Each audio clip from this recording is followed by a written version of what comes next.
너희 중에 이방신과 아스다롯을 제거하라 라는 주제로 하나님의 말씀 함께 나누겠습니다. 우리가 지난 주일에 나누었듯이 이제 블레셋에게 빼앗긴 이 언약궤가 7개월 만에 베세메스 땅으로 돌아오게 됩니다. 근데 그때 이 베세메스 사람들이 너무나 흥분을 했던지 아니면 호기심이 발동을 했던지 그동안 근처도 가보지 못했던 언약궤가 자기 동네 돌 위에 세워져 있으니까 거기를 가서 그 언약궤의 덮개를 뜯어내고 그 속에 있는 물건들을 들여다봤습니다. 그 순간 하나님의 심판이 그 베세메스 사람들에게 임하여서 많은 사람들이 살육을 당하게 되었죠. 얼마나 고통스러웠겠습니까? 자, 그와 같은 살육의 고통 앞에서 베세메스 사람들이 이렇게 외칩니다. 이 거룩하신 하나님 여호와 앞에 누가 능히 서리요? 이 베세메스 사람들의 이와 같은 탄식 섞인 고백과 외침은요, 아주 중요한 이 사람들의 깨달음을 담고 있는 고백입니다. 첫 번째, 우리 하나님은 거룩하신 하나님이다. 이 거룩하신 하나님 여호와 앞에 우리 하나님은 거룩하신 하나님이다. 여러분, 이 진리, 우리 하나님은 거룩하신 하나님이라는 이 진리는요, 이 땅에서의 삶은 물론 죽음 이후에 펼쳐질 우리의 영원한 삶을 결정짓는 우리 모두가 반드시 알아야만 하는 여호와 하나님에 대한 지식입니다. 우리 하나님은 거룩하신 하나님이다. 그렇다면 이 거룩하심은 도대체 어떤 것인가? 레위기 19장 2절에서 이렇게 말씀하십니다. 너는 이스라엘 자손의 온 회중에게 말하여 이르라. 너희는 거룩하라. 이는 나 여호와 너희 하나님이 거룩함이니라. 자, 거룩하신 하나님의 거룩하심이란 어떤 것인가? 하나님의 형상대로 지음받은 모든 인간들에게 하나님과 같은 거룩함을 요구하시는 하나님이에요. 그렇다면 그 거룩하신 하나님이 인간들에게 요구하시는 그 하나님의 거룩의 기준은 무엇인가? 그게 바로 여호와의 율법입니다. 우리는 여호와의 율법을 통해 여호와의 거룩하심이 어떠한 것인지를 깨닫게 되고요, 그 거룩하신 하나님 앞에 능히 서기 위해, 그 거룩하신 하나님의 임재 안에 들어가기 위해 하나님이 우리에게 요구하시는 거룩의 기준이 무엇인지를 깨닫게 됩니다. 그게 바로 지금 베세메스 사람들이 여호와의 언약궤 앞에서 깨달은 첫 번째 깨달음, 우리 하나님은 거룩하신 하나님이다. 그리고 그 거룩을 우리에게 요구하시는 하나님이다. 그 거룩이 없이 우리는 하나님 앞에 나아갈 수 없다. 그래서 우리에게 이 살육이 임하게 된 것이다 라는 것을 깨닫게 된 것이죠. 자, 두 번째, 우리 하나님은 거룩하신 하나님인데 두 번째 이들이 깨달은 거, 이들의 살육을 통해 깨달았어요. 그러나 우리는 거룩하지 않다. 그래서 우리는 거룩하신 하나님 앞에 설 수 없다, 이걸 깨달았어요. 누가 능히 서리요? 설 수 없다. 우리가 율법을 열심히 지켜 행하려고 하면 할수록 우리는 율법의 행위로 하나님 앞에서 의롭다, 거룩하다 인정을 받는 것이, 이거는 완전히 불가능한 일이라는 사실을 깨닫게 됩니다. 그래서 사도 바울이 말합니다. 그러므로 율법의 행위로 그의 앞에 의롭다 하심을 얻을 육체가 없나니 율법으로는 죄를 깨달음이니라. 그래서 우리 모든 인간들은 거룩하신 하나님의 임재 앞에 서는 순간 거룩하신 하나님의 살육과 심판을 받아 소멸될 수밖에 없는, 아니 소멸받아 마땅한 죄인이라는 사실을 깊이 깨닫게 되고요, 거기서는 절망적인 두려움, 공포에 빠지게 됩니다.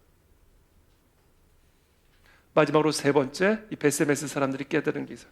우리가 능히 어떻게 서리요? 그러므로 하나님 앞에 능히 설 수 있는 길이 필요하다.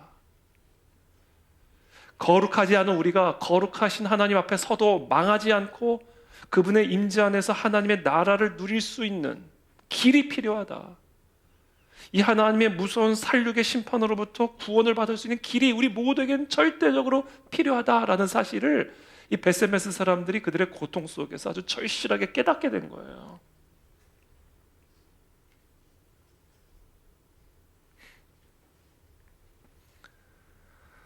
이와 같은 고백은 거룩하신 하나님의 임재를 경험한 모든 사람들에게 나타나는 공통적인 영적 체험입니다. 대표적인 예가 이사야입니다. 이사야는 환상 속에 하나님의 성전 안에 하나님의 거룩하신 임재가 충만하게 된 것을 보게 됩니다. 그 환상 속에서 천사가 서로에게 불러 이릅니다. 거룩하다, 거룩하다, 거룩하다, 만군의 여호와여, 그의 영광이 온 땅에 충만하도다 하더라. 이같이 화답하는 자의 소리로 말미암아 문지방의 터가 요동하며 성전의 연기가 충만한지라. 그와 같이 하나님의 거룩하신 임재가 성전 안에 충만한 것을 환상 속에 보는 순간 깨달음이 왔어요. 그때 내가 말하되 화로다. 나여 망하게 되었도다. 나는 입술이 부정한 사람이요, 나는 입술이 부정한 백성 중에 거주하면서 거룩하신 만군의 여호와이신 왕을 배웠음이로다. 그분의 임재 앞에 내가 섰으니 나는 망하였도다. 그러니까 이게 우리가 거룩하신 하나님의 임재를 정말로 경험하고 체험하는 순간 누구에게나 공통적으로 깨닫게 되어지는 영적인 체험이고 깨달음이에요. 나는 그 앞에 설 수가 없다. 망하였도다. 그런데 한 가지 흥미로운 사실은요, 우리가 보통 우리의 입술이 부정하다 해서 나 망했다 이런 생각은 잘 안 하잖아요. 뭐 살인의 죄를 저지른 것도 아니고 입술의 실수, 입 말의 실수, 이것 때문에 우리에게 화가 임하였다, 나 망했다 이런 생각은 좀처럼 하지 않잖아요. 그런데 그 거룩하신 하나님의 거룩하신 임재 앞에 서게 되면요, 우리가 평소에는 그렇게 하찮게 여기는 그 입술의 부정함, 우리가 평소에는 가볍게 여기는 바로 그런 말실수, 그것 때문에 내가 망했다, 나 죽었다, 공포가 몰려온다란 말이에요. 이게 거룩하신 하나님의 임재 앞에 설 때 우리가 겪게 되는 공통적인 체험이에요. 내가 그냥 우습게 여겼던 그런 일들, 가볍게 여겼던 그런 것들 때문에 내가 거룩하신 하나님의 임재의 심판을 피할 수가 없다, 이거는 가벼운 일이 아니다 라는 것을 깨닫게 되는 거예요. 그렇게 절망적인 두려움에, 절망적인 공포에 완전히 사로잡혀 있을 때, 그때 어디선가 무언가가 날라와서 그의 부정한 입술에 닿았습니다. 그리고는 하나님의 음성이 들려옵니다.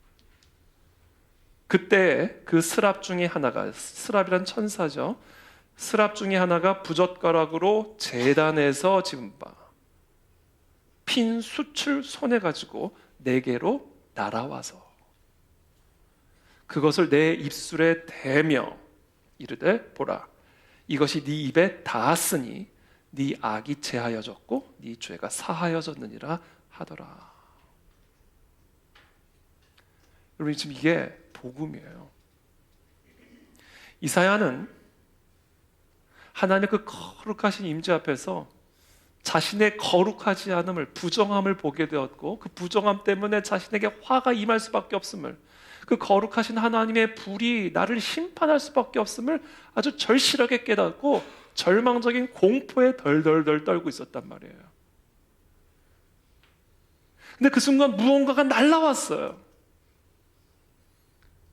요청한 적도 없어요. 그냥 날라온 거예요, 나에게. 그리고 그것이 내 죄에 닿은 거예요.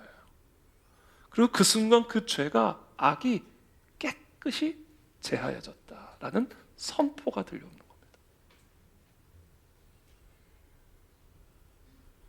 이사야는 그와 같은 공포적인 두려움 속에서 자신의 거룩하지 않음을 깨닫는 이 절망적인 두려움 앞에서 자신의 이 모든 악이 제하여지고 자신의 모든 죄가 사함을 받을 수 있는 길이 있음을 깨닫게 된 거예요.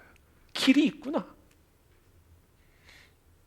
그런데 그 길은 이사야가 만드는 길이 아니었어요. 이사야의 노력으로 이루어질 수 있는 길도 아니었어요. 그 길은 내게로 날아오는 길이었어요. 내게로 날아와서 내 죄에 닿는 무언가였다. 그리고 그것이 내 죄에 닿는 순간 나의 모든 악이 제하여졌고 내 모든 죄가 사해졌다는 선언과 선포가 있었다고요. 깨달은, 내 모든 악이 제하여질 수 있는 길이 있구나. 그래서 이 거룩하신 여호와 하나님 앞에 내가 능히 설 수 있고 그 임재 안에 들어가 그 하나님의 나라와 통치를 누리며 내가 거룩하신 하나님의 거룩한 자녀된 권세를 누릴 수 있는 길이 있구나. 그걸 깨닫게 된 거예요. 근데 그 길은 내게로 날아왔구나. 그 길이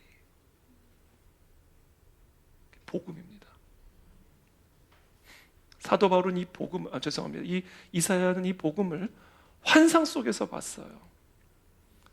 그런데 이 이사야가 환상 속에서 본 이 복음을 사도 바울은 매우 냉철한 신학적인 교리로 우리에게 다음과 같이 설명해 줍니다. 이제는 율법 외에 하나님의 한 의의가 나타났으니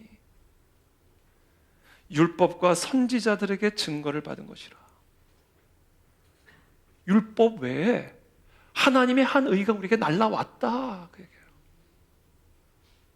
그리고 그 우리에게 날라온 그 하나님의 의의는 이미 구약의 선지자들과 율법에 의해서 입증됐고 증명된 바다.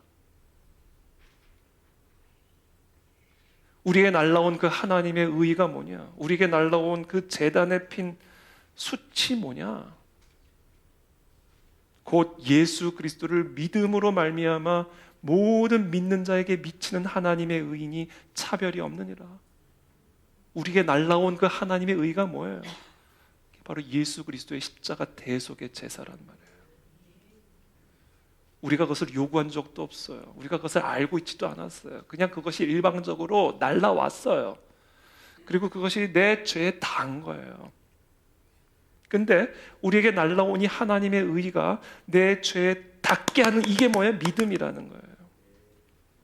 이 예수 그리스도 십자가 대속의 제사를 내가 믿음으로 이 나에게 날라온 하나님의 의의가 내 죄에 닿는 거예요. 그리고 그 순간 하나님의 선언이 이루어지는 겁니다. 네 모든 죄가 사하여졌다. 네 모든 악이 제하여졌다. 너는 이제 새 피조물이라. 라는 선포가 우리에게 부어지는 겁니다.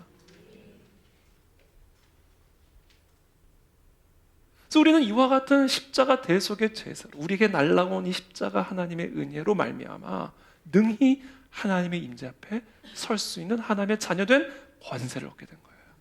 그래서 우리는 기도할 때 예수 그리스도의 대속의 은혜를 힘입어 기도하는 겁니다. 자녀로서. 그래서 우리는 예수 그리스도의 이름으로 기도하는 거예요. 그 이름으로만 우리는 하나님 앞에 나갈 수가 있기 때문에 그래요.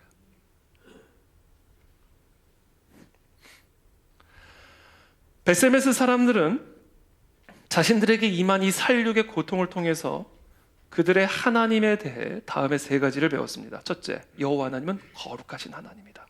둘째, 거룩하신 하나님은 반드시 거룩하지 않은 것을 심판하시는 하나님이다. 셋째, 심판하시는 그 하나님은 우리를 그 심판으로부터 구원하시는 하나님이다. 그리고 그 구원의 방식은 우리가 우리의 노력으로 그 구원을 만들어가거나 그 구원을 찾아가는 것이 아니라 우리에게로 날라오는 구원이다. 즉 대속의 십자가 은혜다. 우리는 오직 믿음으로 말미암아 우리에게 날라온 그 하나님의 의의가 우리의 죄에 닿게 할 수 있고 믿음으로 말미암아 그 하나님의 거룩한 은혜가 내 죄에 닿는 순간 우리는 하나님과 같은 의의 옷을 입게 된다. 그래서 우리는 그 하나님의 임재 앞에서 거룩한 자녀된 권세를 누리게 된다. 모든 질병들이 떠나가게 될 것이요 모든 흑암과 사망의 저주가 떠나가게 되는 것이며 하나님의 나라가 우리의 삶에 나타나게 되는 것이다. 이것이 바로 십자가 대속의 은혜다. 이 대속의 은혜가 없이는 우리를 이 모든 흑암과 사망의 저주로부터 이 베세메스 사람들을 향한 하나님의 살육으로부터 그들을 구원할 수 있는 다른 길이 없고 우리를 살리시고 치유하시며 구원하시는 하나님의 위대하신 임재가 우리 가운데 나타나실 수 있는 길이 없어요. 오직 십자가 대속의 은혜로만 가능하다라는 거예요. 이처럼 거룩하신 하나님, 이 베세메스 사람들이 경험하게 된 이 거룩하신 하나님은 심판하시는 하나님인 동시에 구원하시는 하나님이에요. 율법을 통해서는 심판을, 그러나 그 율법과 동시에 주신 제사를 통해서는 구원을 베푸시는 하나님. 그래서 거룩하신 하나님의 이 거룩하심은 이 두 가지를 포괄하고 있는 거룩하심입니다. 심판하시면서 구원하신 하나님이에요. 이게 거룩하신 하나님이에요. 그리고 이와 같은 거룩하신 하나님의 거룩하심은 우리로 하여금 그 하나님에 대한 경건한 두려움을 갖게 만듭니다. 거룩하신 하나님 앞에 우리를 심판하시고 동시에 그 심판으로부터 구원하실 수 있는 그 하나님에 대한 경건한 두려움을 갖게 만든다. 저는 오늘 시간 질문하고 싶습니다. 저와 여러분들 안에 이와 같은 하나님에 대한, 거룩하신 하나님에 대한 경건한 두려움이 있습니까? 베세메스 사람들은 그게 없었어요. 그래서 망한 겁니다.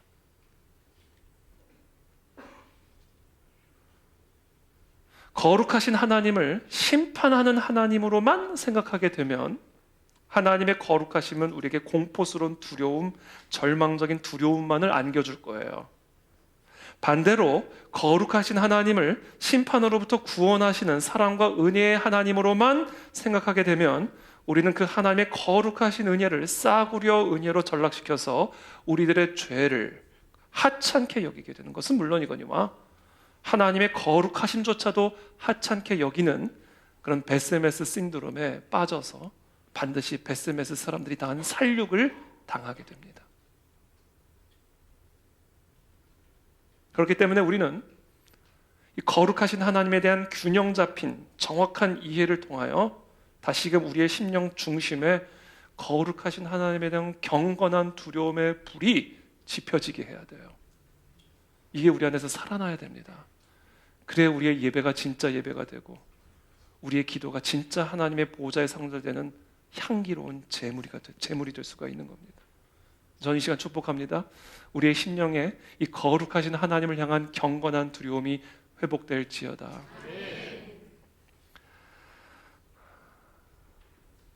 그와 같은 거룩하신 하나님을 체험한 베세메스 사람들은 이 하나님의 언약궤를 기럇 여아림의 아비나답의 집으로 옮깁니다. 그리고 그곳에서, 그 집에서 여호와의 언약궤는 20년을 머무르게 됩니다. 그게 오늘 본문의 내용입니다. 1절부터 2절까지 함께 읽겠습니다. 시작.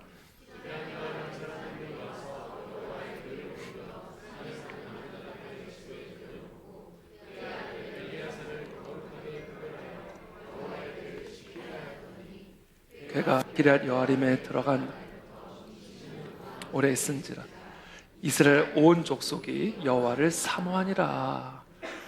기럇 여아림 사람들이 베세메스에서 있었던 일들 다 들었잖아요. 그러니까 이들 안에 뭐가 회복이 된 거예요? 경건한 두려움이 살아난 거예요. 하나님의 거룩하심에 대한 경건한 두려움이 회복이 되니까 돌 위에 올려놨던 그 여호와 언약궤를 이제는 아비나답의 집에 들여다 놓고 그의 아들 엘리야사를 거룩하게 구별해서 이 여호와의 언약궤를 철저하게 지키게 합니다. 경건한 두려움이 살아난 거예요. 그런데 그 궤가 기럇 여아림에 들어간 날부터 20년 동안 있었음에도 불구하고 이스라엘 온 족속은 여호와를 사모하고 있었대요. 20년이나 여호와를 경험하지를 못하고 계속 여호와를 사모만 하고 있었대. 20년 동안. 여기서 말하는 사모한이라는 히브리어 원어의 의미로 뭐냐면 슬퍼하다 이거예요. 애통하다, 통곡하다 이거예요. 그걸 의역한 겁니다. 하나님의 임재가 너무나 보고 싶고 갈망이 되고 하나님을 너무나 체험하고 싶고 하나님이 그들의 삶에 나타나시기를 너무나 간절히 원하고 또 원하는데 20년이 지나도록 나타나시질 않은 거예요. 그래서 통곡하고 애통해하고 슬퍼하며 여호와를 기다리고 있었다. 그 얘기입니다. 이게.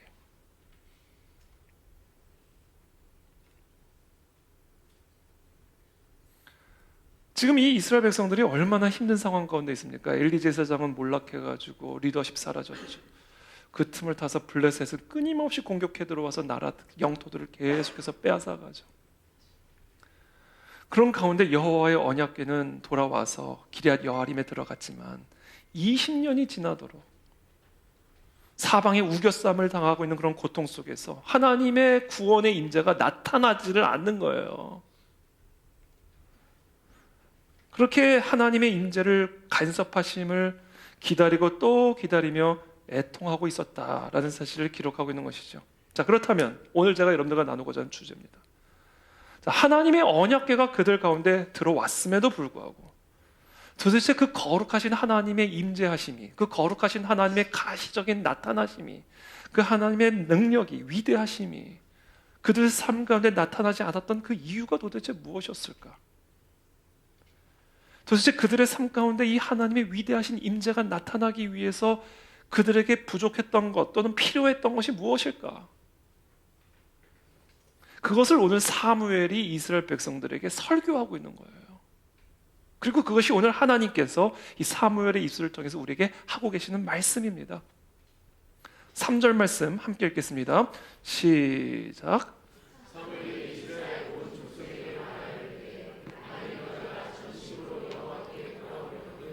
이방신들과 아스다롯을 너희 중에서 제거하고 너희 마음을 여호와께로 향하여 그만을 섬기라.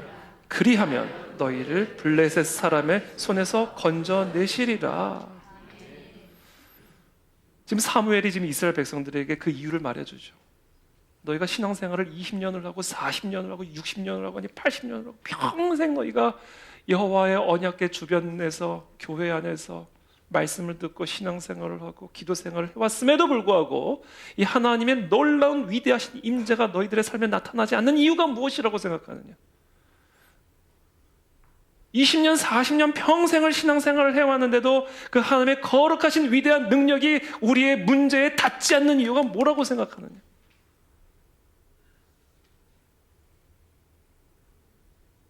정말 너희가 여호와께로 돌아오려거든 전심으로 돌아와야 된다 얘기하는 거예요. 모든 환난과 고통으로부터 우리를 구원하시는 그 위대하신 하나님의 나타나심을 너희가 경험하고자 한다면 여호와께 전심으로 돌아와야 된다 그 얘기하시는 겁니다. 여호와께 우리의 전심을 드려야 된다. 너희가 지금 여호와께 전심을 드리지 않고 있기 때문에 그 여호와 하나님의 치유의 손길이 너의 병에 닿지를 못하고 있는 거다. 언약궤가 있어도 하나님의 그 놀라운 전능하신 능력이 내 삶의 문제에 닿지를 못하고 있는 거다. 정말로 너희가 살아계신 하나님의 위대하심을 체험하고자 한다면 불가능함이 없으신 전능하신 하나님의 능력이 너희의 삶의 문제에 다 그 모든 블레셋 손에서 건져냄을 받기를 원한다면 여호와께 전심을 드려야 된다. 그 전심이 없기 때문에 하나님의 임재가 나타나지 않는 거다. 그럼 전심이 뭘까요? 저는 전심 그러면 딱 하나의 이미지가 떠올라요. 이런 건물에 불이 났어요. 또는 산에 산불이 났어요. 그럼 그때 어떻게 헬리콥터가 오죠? 구원자가 오죠. 구조 헬리콥터가 딱 와요. 그리고는 어떻게 해요? 밧줄을 내립니다. 지금 어떻게 하시는지 모르겠지만 옛날엔 밧줄을 내렸어요. 그렇죠? 그러면 그 밧줄을 어떻게 해요? 한 손으로는 스마트폰 셀피 하면서 이걸 잡고 갑니까? 자기 지금 사진 찍어서 그리고 쫙 찍고 페이스북에 올려가면서 인스타에 올려가면서 갑니까? 아니면 그 산에서 내가 뽑았던 아름다운 나무 꽃을 한 손에 이렇게 아름다운 꽃을 가시가 있네요. 쥐고 갑니까? 산에서 캤던 나물들 다 한 손으로 쥐고 이렇게 갑니까? 어떻게 해요? 전심으로 매달리는 거예요. 이게 전심이에요. 완전히 온 몸이 하나의 줄에 그냥 완전하게 매달려 있는 거예요. 이게 전심이에요. 그래야 그 불로부터 구원을 받을 수가 있는 겁니다. 하나님 한 분에게만 완전하게 매달리는 거예요. 생명줄에 내 두 손이, 내 온 몸이, 내 두 다리가 완전히 그 줄에 완전하게 매달리는 거예요. 그게 전심이에요. 팔 하나는 다른 거 잡고 있고 다리 하나는 다른 데 걸쳐 있고 눈은 다른 데 보고 있고 그건 전심이 아니에요. 그렇게 해가지고는 하나님의 위대하신 임재가 절대로 우리의 삶의 문제에 닿을 수가 없어요. 지금 사무엘이 그와 같은 영적인 문제를 지금 이 기럇 여아림 사람들, 이스라엘 온 족속, 그리고 저와 여러분들에게 정확하게 지적해주고 있는 겁니다. 전심이 아니다. 너희가 정말 전심으로 여호와께 매달려 본 적이 있냐? 그 얘기하시는 거예요. 지금 너희들이 예배를 드리게 전심으로 예배를 드린 일이 있는가?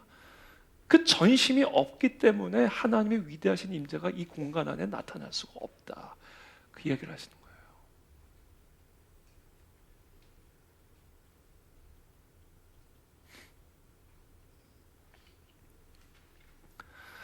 이와 같이 전심으로 하나님에게 매달리는 거, 하나님 한 분에게만 나의 전심으로 매달리는 거, 바로 이 전심이 거룩하신 하나님에 대한 경건한 두려움을 갖고 있는 사람에게서 나타나는 표지예요. 저와 여러분들의 마음 안에 정말 이 거룩하신 하나님에 대한 경건한 두려움을 갖고 있으면요, 전심으로 매달리게 되어 있습니다. 우리가 왜 전심으로 매달리지 못하느냐면요, 이유는 하나예요. 하나님에 대한 경건한 두려움이 없어서 그래요. 우리를 심판하시는 하나님, 그러나 그 심판으로부터 구원하실 수 있는 유일한 하나님의 그 대속의 은혜에 대한 경건한 두려움이 우리 안에 없으니까 대충 매달리는 거예요. 이거 말고 또 다른 길이 있겠지 이러면서, 이거 말고 또 의지할 만한 게 있겠지, 이거 말고도 살 길이 있겠지 이러면서 그냥 대충 의지하고 있는 거예요. 그러니까 하나님의 임재가 나타날 수 없는 겁니다.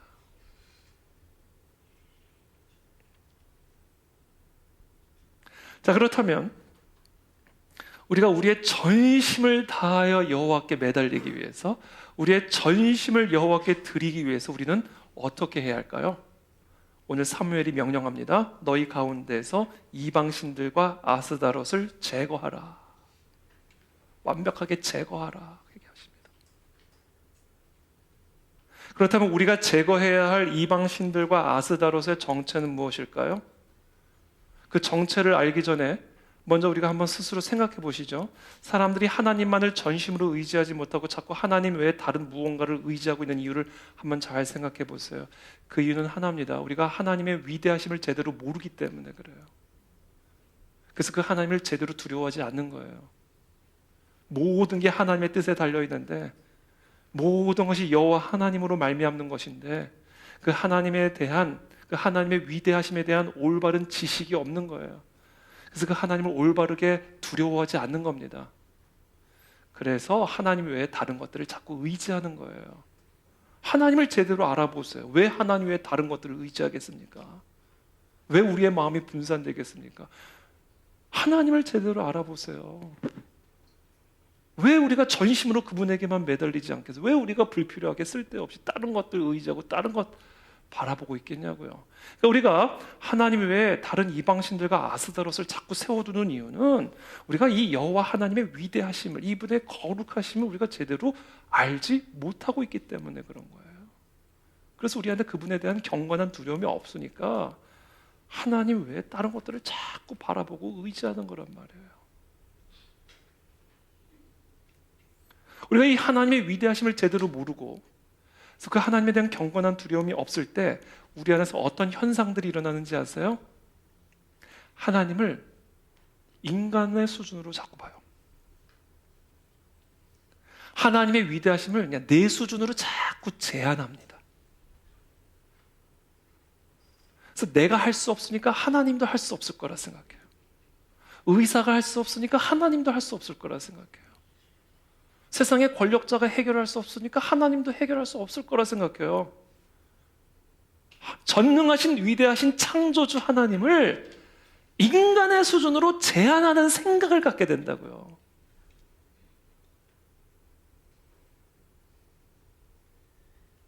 그러니까 우리가 하나님에게만 전심으로 매달리지 못하고 하나님 외에 다른 것들을 자꾸 의지하는 거예요. 사람도 의지하고 세상도 의지하고 나도 의지하고. 그런 의미에서 오늘 저와 여러분들이 하나님의 가시적인 임재가 우리의 삶에 나타나기 위해서 전심으로 여호와께 매달리기 위해서 우리 안에서 반드시 제거해야 할 이방신들과 아스다롯의 그 정체는 뭐냐? 위대하신 여호와 하나님에 대한 무지를 제거해야 돼요. 위대하신 여호와 하나님을 인간적인 수준으로 제한하고 있는 우리들의 생각을 철저하게 제거해야 됩니다. 전능하신 여호와 하나님을 인간의 수준으로 자꾸 제한하고 있는 우리의 생각, 그것이 우리의 우상 숭배의 뿌리고, 바로 그와 같은 죄 때문에 거룩하신 하나님의 위대하심이 우리의 삶 가운데 나타날 수가 없는 거예요. 그 거룩하신 하나님에 대한 경건한 두려움이 우리 안에 피어날 수가 없는 거예요. 왜? 하나님을 인간처럼 생각하니까. 이게 우리의 문제의 핵심인 겁니다. 오늘 설교 제목이 너희 중에 이방신과 아스타롯을 제거하라. 이거는 종류가 몇백 가지, 몇만 가지, 이거는 끝도 없고 한도 없어요. 그것을 지금 따질 게 아니에요. 그런 이방신과 아스타롯을 만드는 실체, 그 뿌리가 뭐냐? 하나님을 인간처럼 생각하는 마음이에요. 하나님을 인간 수준으로 생각하는 그 마음이 우리로 하여금 하나님 외에 그것이 무엇이든 의지하게 만드는 이유다라는 거예요. 전심으로 여호와께 매달리지 못하게 만드는 이유예요. 여러분, 하나님을 사람처럼 생각하는 생각들이 오늘 시간 다 떠나가게 되기를 축복합니다. 다 제거해버려야 돼요. 우리의 생각 속에서 그런 습관들을 철저하게 제거해야 돼요. 그때 우리 안에 하나님에 대한 경건한 두려움이 회복이 됩니다. 그리고 그때 하나님께 전심으로 매달리는 이 전심이 살아나기 시작해요. 이 생각을 제거해야 됩니다. 하나님을 나처럼 생각하고, 우리 아빠처럼 생각하고, 인간처럼 생각하는 거 싹 제거해야 된다는 거예요. 그게 오늘 우리가 철저하게 제거해야 할 이방신이고 아스다롯입니다. 이사야서 40장을 보면 여호와께서 이스라엘 백성들을 바벨론 포로 생활에서 돌아오게 하십니다. 그것을 약속하시죠. 예언하고 있습니다. 그러나 이스라엘 백성들은 그와 같은 여호와 하나님의 약속을 전심으로 신뢰하지 못했어요. 전심으로 그 약속에 매달리지 못했어요. 그 이유가 무엇이었을까요? 그들이 처한 현실적인 상황 때문이었어요. 지금 그들이 처한 현실적인 상황, 이미 70년을 하나님의 심판 바벨론의 포로 가운데 있는 이스라엘 백성들, 이름도 바벨론 이름으로 다 바뀌었고, 언어도 어느 순간부터 바벨론 언어가 너무 익숙해졌고, 바벨론 문화와 풍습이 너무 익숙해져 버린, 바벨론에서 이스라엘 1세, 2세, 3세가 다 나와버리고 있는 이런 현실 속에서 과연 우리가 다시 이스라엘 본토로 돌아갈 수 있을까? 이런 현실적인 상황, 그런 상황이 계속해서 이들의 믿음을 제한하는 거예요. 우리같이 힘없고 연약한 이스라엘 백성들이 바벨론이라고 하는 이 거대한 제국으로부터 벗어날 수 있을까? 과연 그것이 현실적으로 가능한 일일까? 전능하신 하나님의 능력을 인간의 수준, 힘없고 연약한 바벨론 포로의 수준으로 정확하게 딱 제한하고 있는 겁니다. 이게 우리가 제거해야 할 아스다롯이라는 거예요. 그와 더불어 또 이런 생각들이 이스라엘 백성들을 괴롭혔습니다. 우리가 지난 70년간 하나님께 이렇게 울부짖고 사모하고 애통해하며 여호와가 나타나시기를 사모하고 있는데 20년이 지나도록 40년이 지나도록 왜 우리를 이 바벨론에서부터 구원해 주지 않으신 것이고, 왜 우리가 이 블레셋 손에서 건져냄을 받지 못하는 것인가? 과연 하나님이 살아계신가? 하나님이 과연 우리를 버리신 것은 아닌가? 하나님이 우리를 배반한 것은 아닌가? 같은 인간적인 생각으로 하나님의 신실하심을, 그 하나님의 사랑을 딱 제한하는 거예요. 자기 수준으로. 자, 이와 같은 현실적인 생각들과 이런 감정적인 생각들이 하나님의 전능하시고 무한하신 능력, 하나님의 변함없는 사랑과 신실하심을 인간적인 수준으로 딱 제한하고 있는 주범이에요. 이게 핵심입니다. 이 생각이. 그리고 그와 같은 생각들이 그 하나님을 향한 전심, 믿음을 딱 제한하고 있었던 거예요. 그러므로 그들이 전심으로 여호와께 돌아와 전심으로 매달리기 위해서는 그와 같은 생각들을 철저하게 그들의 생각에서 제거해야 됐던 거예요. 그리하면 블레셋의 손에서 건져내시리라, 그 얘기를 하시는 겁니다. 지금 저는 그 모든 인간적인 생각들이 이 시간 다 제거되기를 축복합니다. 우리도 어쩌면 오늘 이 시간 이 바벨론의 포로로 끌려가 있는 이 이스라엘 백성들처럼 블레셋의 손에 끊임없이 침략을 당하고 있는 지금 이 이스라엘 족속들처럼 우리가 우리를 둘러싸고 있는 현실적인 상황 때문에 무한하신 전능하신 여호와 하나님을 인간적인 수준으로 생각하고 있을지 몰라요. 그런 생각들이 계속해서 우리의 전심을 갉아먹고 있을지 모릅니다. 그와 같은 생각들이 우리 안에 그 하나님을 향한 경건한 두려움을 갉아먹고 있을지 몰라. 그것 때문에 하나님의 위대하신 나타나심이 너희에게 나타날 수 없다, 사무엘에게 하시는 말씀이에요. 그것을 이 시간 철저하게 제거되기를 축복합니다. 그래서 하나님이 이사야를 통해서 이스라엘 백성들에게 하나님의 위대하심을 설명하기 시작합니다. 이사야서 40장 12절부터 14절 함께 읽겠습니다. 시작.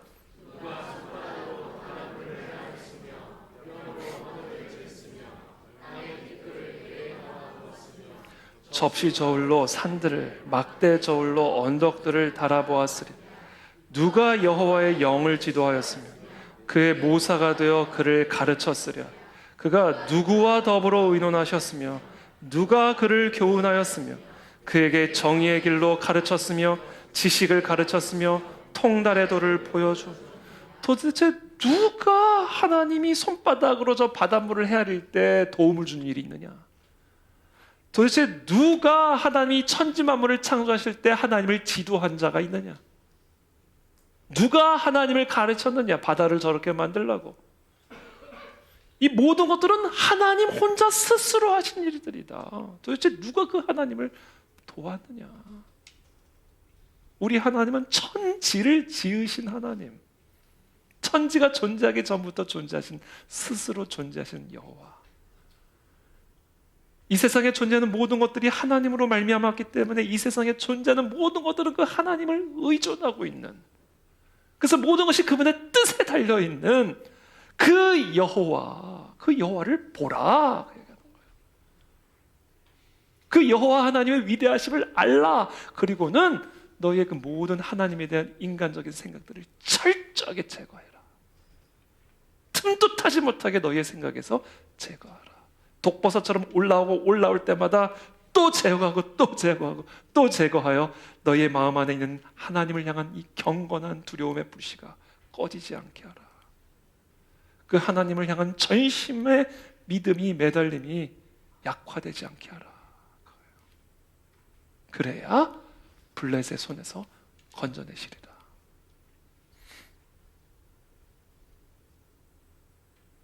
그래서 이사야서 40장 25절에서 이사야가 말합니다. 함께 읽습니다. 시작.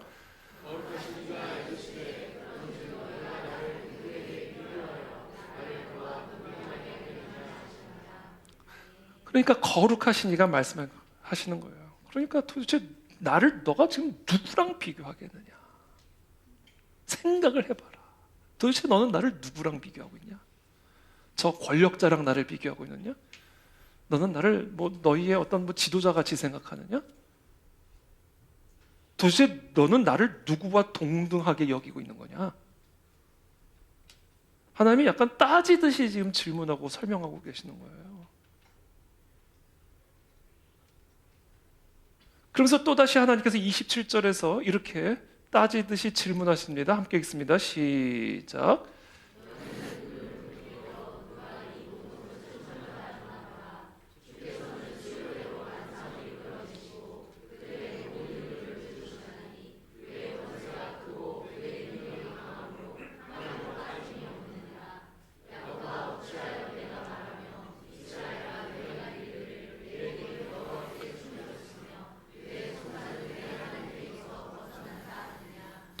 여러분, 하나님에게는 한계가 없어요. 능력에 한계가 없으십니다. 하나님은 천지를 지으신 분이신데 무슨 한계가 있어요? 그 하나님을 인간적인 수준으로 제한하니까 어떤 일이 일어나요? 하나님에게 뭐 해요? 삐지는 거예요. 하나님이 날 버린 거야. 하나님에 대한 섭섭함, 하나님에 대한 원망, 불평, 하나님을 이제 인간적으로 보는 거예요. 인간.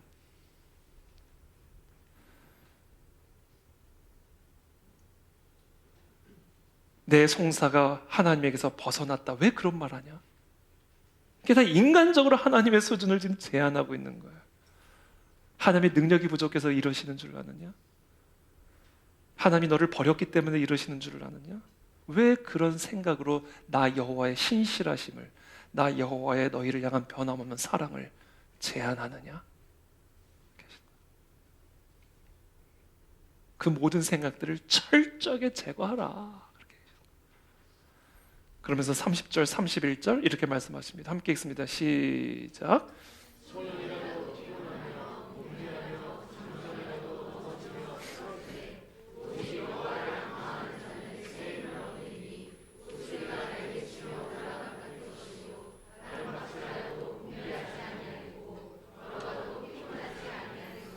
아멘. 그러니까 얘들아 그러시는 거야. 하나님, 이스라엘 백성들아, 소년도 피곤해. 소년들은요 얼마나 힘이 좋아요. 제가 저번에도 말했지만 올라갈 때 보면 계단을 올라갈 때도 애들은 오르락 내리락, 저는 계단 하나하나를 산 오르듯 오르는데 올라갔다 내려갔다 몇 번을 마주치나 몰라요. 올라가면서. 근데 그런 소년이라도 피곤하다. 근데 너는 왜 나를 소년처럼 여기냐? 그러니까 네가 생각하는 여호와는 네가 생각하는 소년 수준이야. 소년 수준. 근데 그 소년도 피곤해. 곤비하며 장정이라도 넘어지며 쓰러져. 그러니까 너희가 생각하던 여호와의 수준은 너희 주변에 있는 장정 그 정도야. 근데 장정도 쓰러져. 나는 소년이 아니야.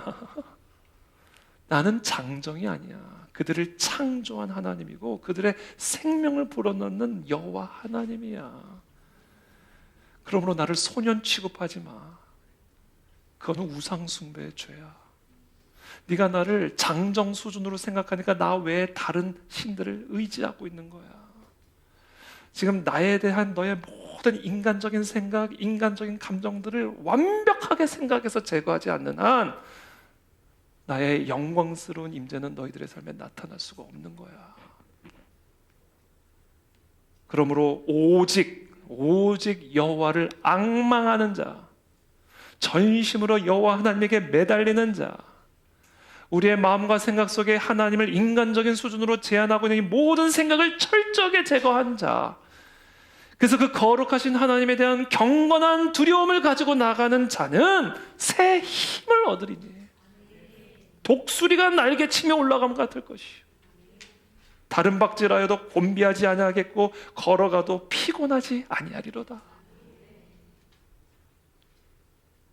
이와 같은 하나님의 놀라운 위대하신 임재가 너희의 그 연약함 가운데 나타나게 될 것이고 너희의 그 한계 가운데 나타나게 될 것이고 너희의 그 부족함 가운데 나타나게 될 것이요.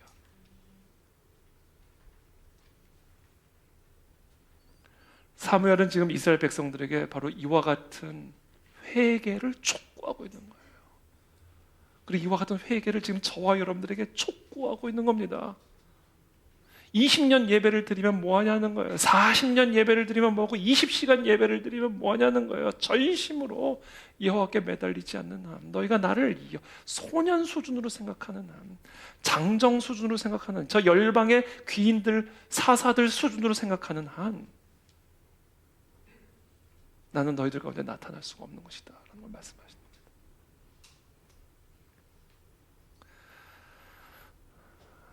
그러면서 사무엘은 이제 이스라엘 족속들에게 회개를 촉구하면서 이스라엘 백성들은 그 회개 촉구에 대한 반응을 보입니다. 4절부터 6절까지 함께 읽습니다. 시작.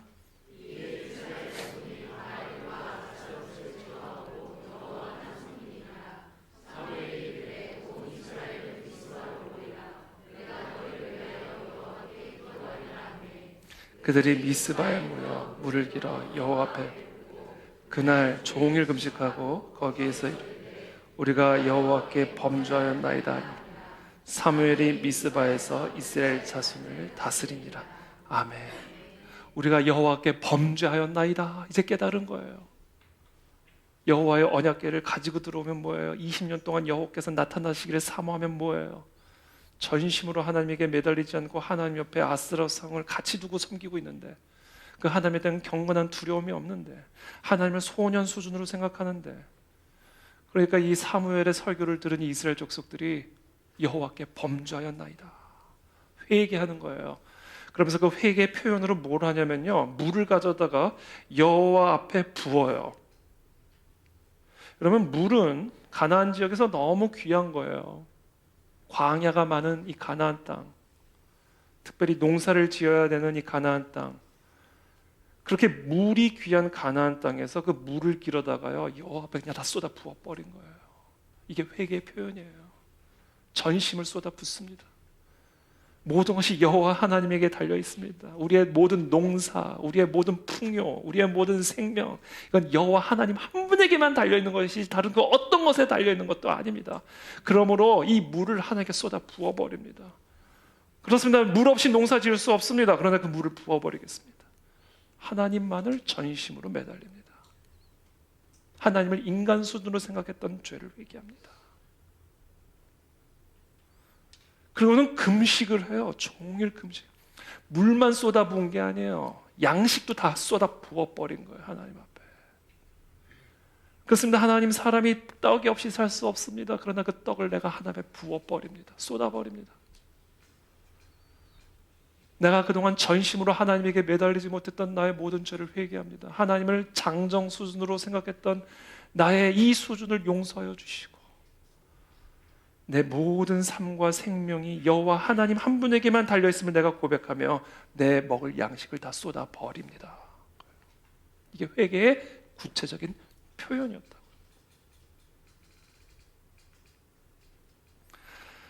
지금 이스라엘 백성들은 이 사무엘의 설교를 듣고 그 위대하신 하나님을 업신여겼던, 인간 수준으로 생각했던 자신들의 범죄를 전심으로 회개하고 있는 거예요. 물을 다 쏟아붓고 양식을 다 쏟아부음으로써. 그러자 10절 11절 함께 읽습니다. 시작.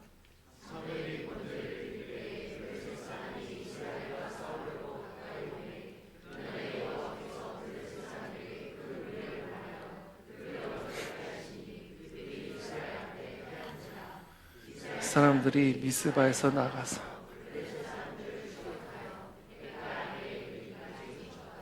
이들의 구체적인 회개를 보고는, 구체적인 회개의 표현이죠. 회개는 말로 하는 게 아니에요. 돌이키는 겁니다. 부어버리는 거예요. 전심으로 하지 않았던 건 전심으로 부어버리는 거예요. 그리고는 하나님께 전심으로 매달릴 것을 선언한 겁니다. 그리고는 이 죄를 가져다가, 이 이스라엘 백성들의 죄를 가져다가 번제를 올려드리는 겁니다. 대속의 제사를 올려드리는 거예요. 그때 어떤 일이 일어나요? 여호와께서 블레셋 사람에게 큰 우레를 발하여 그들을 어지럽게 하시니 그들이 이스라엘 앞에 패한지라. 그때 비로소 거룩하신 하나님의 위대하신 임재가 이 이스라엘 백성들 가운데 가시적으로 나타나게 된 겁니다.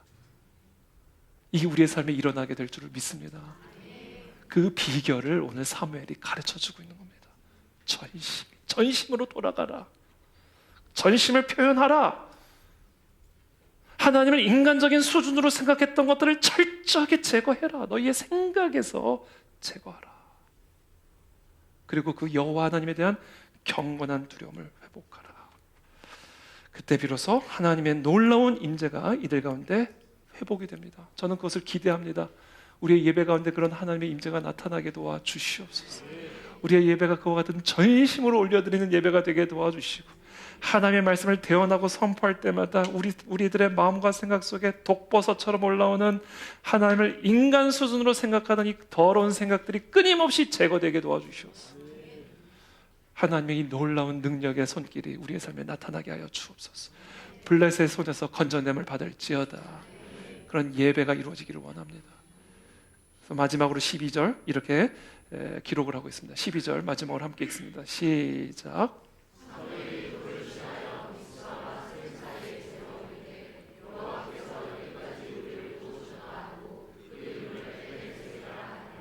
아멘. 에베네셀의 하나님, 여기까지 우리를 도우신 하나님, 그리고 앞으로도 우리를 도우시고 건져내실 하나님, 그 하나님을 지금 찬양하고 있는 거예요. 예배하고 있는 겁니다.